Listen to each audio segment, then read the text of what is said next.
I think the first game opening and seeing our student athletes get on the court. I mean, that's what we're there for, some basketball. So when that national anthem and the Black national anthem plays, I'm like, we're here.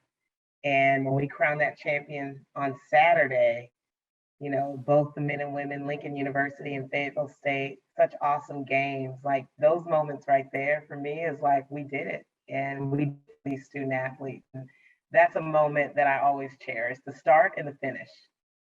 For people who didn't get there, maybe concerned about COVID or hadn't heard about it in time, you're coming back next year. Tell us about that and what your plans are beyond next year.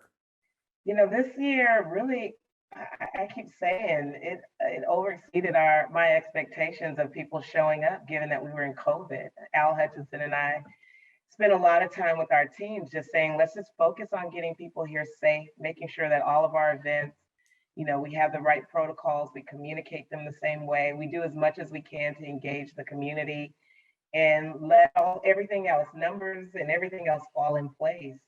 I think when we changed our focus to that, and we really focused on safety and the protocols, fans and alumni and even the community of Baltimore showed up to Fan Fest, to the games. I am blown away by how Baltimore has allowed us to tell the story about the game of basketball and then cultivate other things in the community to get engagement. And that to me, that's what a tournament should be about.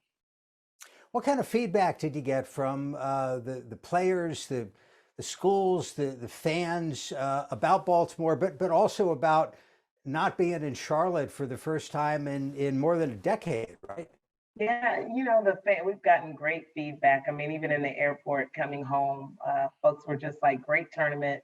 It was so much fun. It felt like we were welcome. That was a big piece. I heard the hotels were great in allowing our schools to do what they needed to do to celebrate throughout the week with our fans and our alumni.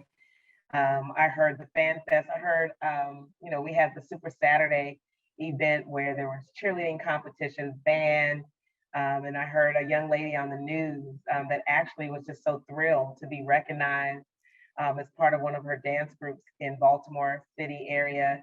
We had ball kids that were just appreciative of just being a part of the CIAA.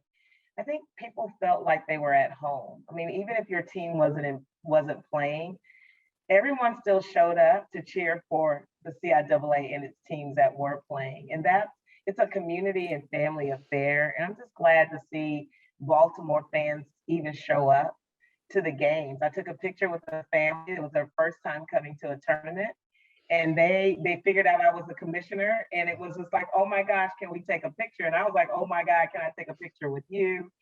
And the volunteers, I mean, nothing but feeling like we were part of a community for a whole week.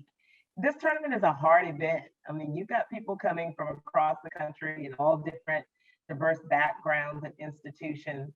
But when when I got off that plane and Bowie Cheer was embracing just me walking into the city, it never stopped until we left out.